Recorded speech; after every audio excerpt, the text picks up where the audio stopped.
Selamat pagi, rekan-rekan Pusat Edukasi Saham Indonesia. Market Insight pagi ini Senin 1 Maret 2021. Diawali dengan berita yang dikutip dari CNBC Indonesia, Menteri Badan Usaha Milik Negara BUMN Erick Thohir dan Menteri Koordinator Bidang Kemaritiman dan Investasi Luhut Binsar Panjaitan mengungkapkan adanya kolaborasi perusahaan pelat merah dalam membentuk perusahaan raksasa baterai mobil listrik di Indonesia. 3 BUMN yang akan menggandeng perusahaan dari luar negeri untuk membangun pabrik tersebut yaitu PT PLN Persero, PT Inalum Persero, dan PT Pertamina Persero. Ketiga BUMN ini akan menggandeng LG Energy Solution dan Contemporary Amperex Technology Corporation Limited.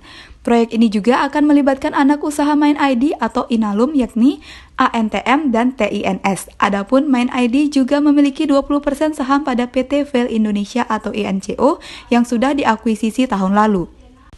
Beralih ke berita selanjutnya, harga minyak sawit mentah CPO melesat di pekan ini dan mendekati level tertinggi 10 tahun yang dicapai pada bulan lalu.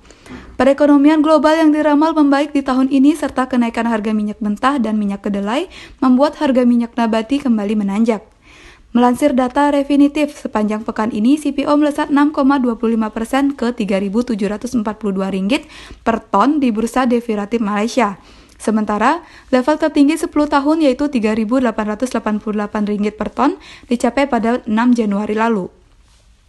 Berita selanjutnya, menurut Wakil Direktur Utama BRI Catur Budi Harto melalui sambungan telepon pada Rabu 24 Februari, mengungkapkan bahwa untuk menjaga risiko dan keberlangsungan bisnis ke depan, BRI memiliki pencadangan kerugian kredit yang sangat memadai dengan NPL Coverage Ratio di atas 200%. Berdasarkan data kinerja Desember 2020, BRI tercatat telah menyalurkan kredit secara konsolidasi sebesar 938,37 triliun atau naik 3,89 secara tahunan atau year on year dengan rasio NPL gross terjaga di level 2,99%. Rasio NPL BRI masih lebih baik dibandingkan kondisi industri perbankan di Indonesia pada periode yang sama yang hanya mencapai 3,06%. Beralih ke berita selanjutnya, Vietnam dilaporkan terus memperkuat pos militernya di beberapa kepulauan yang disengketakan dengan China di Laut China Selatan. Menurut laporan dari Asia Maritime Transparency Initiative, Vietnam membangun sistem pertahanan udara dan laut di atas tanah reklamasi di West Reef dan Pulau Sint Khao.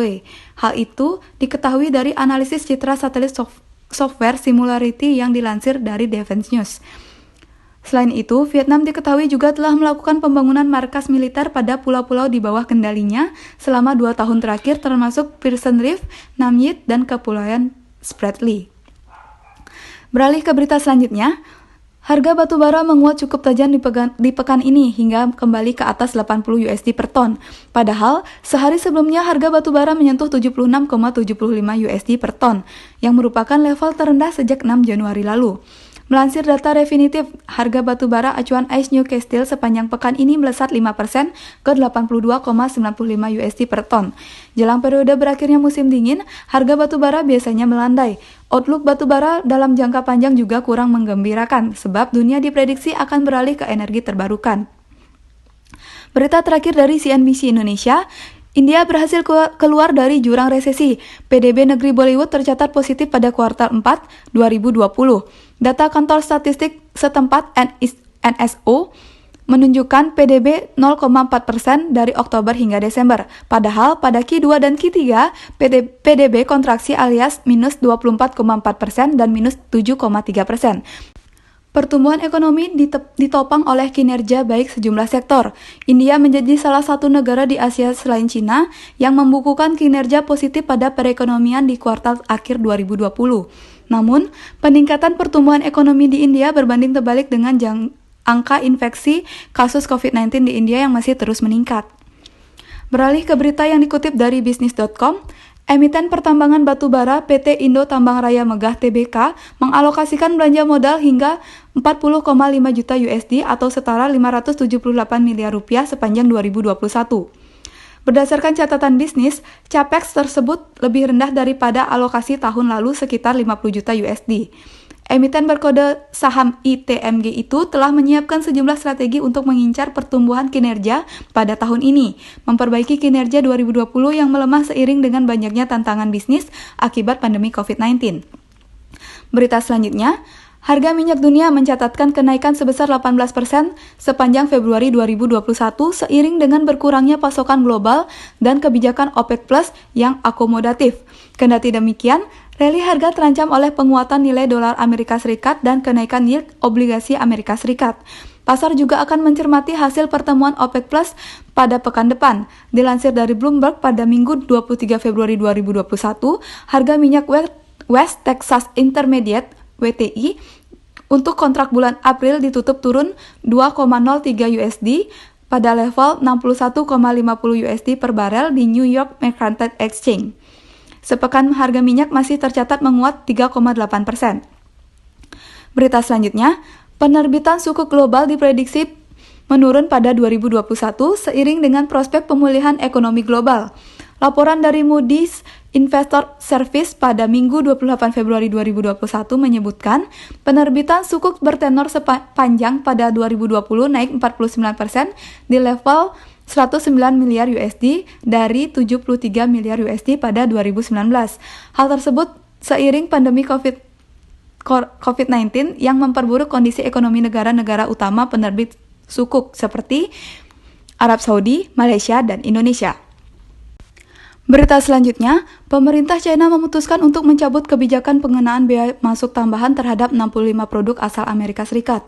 Seperti dilansir dari Antara, Minggu 28 Februari 2021, kebijakan itu mulai berlaku pada hari ini hingga 200 hari ke depan.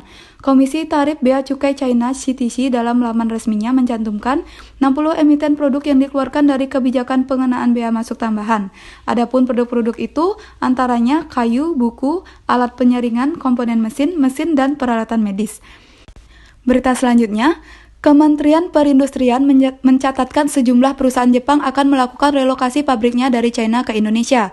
Dari total 7 perusahaan multinasional, terdapat 3 perusahaan Jepang yang akan merelokasi pabriknya dari China ke Indonesia, yaitu Panasonic Manufacturing senilai 30 juta USD, Denso senilai 138 juta USD, dan Sagami Indonesia senilai 50 juta USD.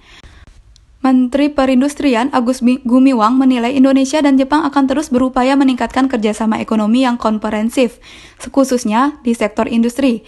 Sinergi kedua negara ini diharapkan membawa dampak positif dalam membangkitkan gairah usaha di tengah masa pandemi COVID-19 saat ini.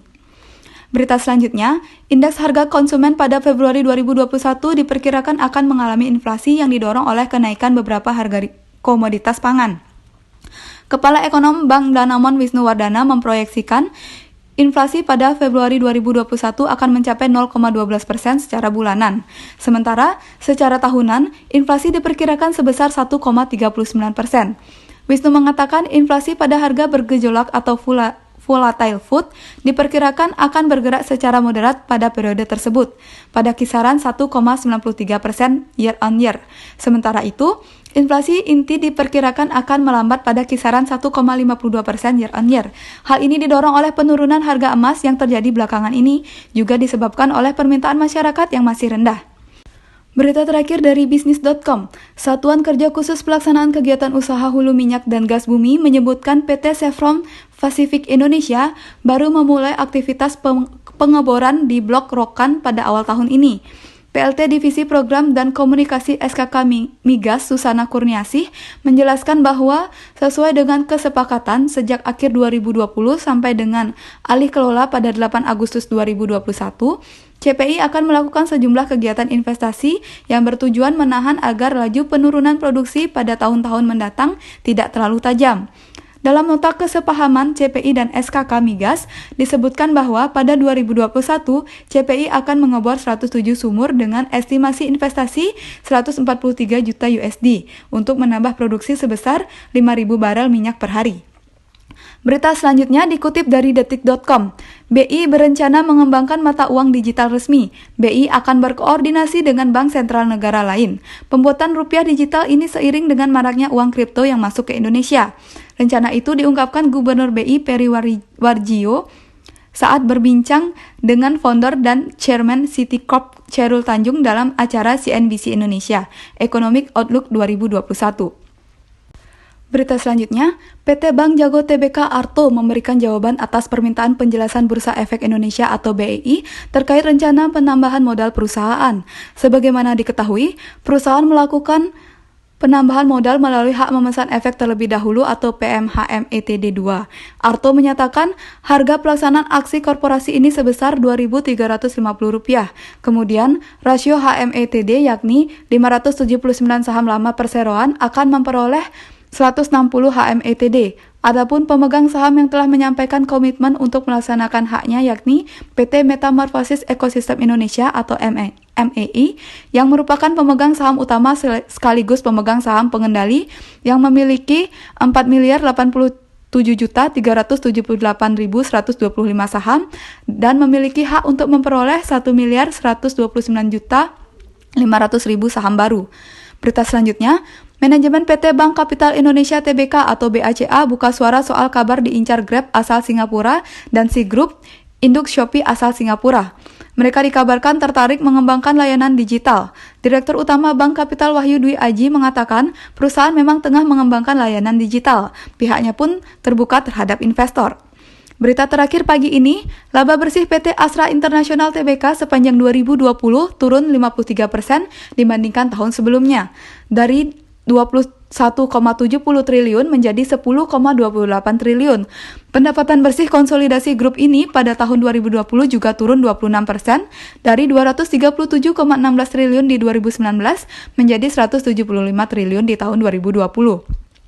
Penurunan laba dan pendapatan emiten berkode saham ASII itu terjadi tidak lain karena terdampak pandemi COVID-19.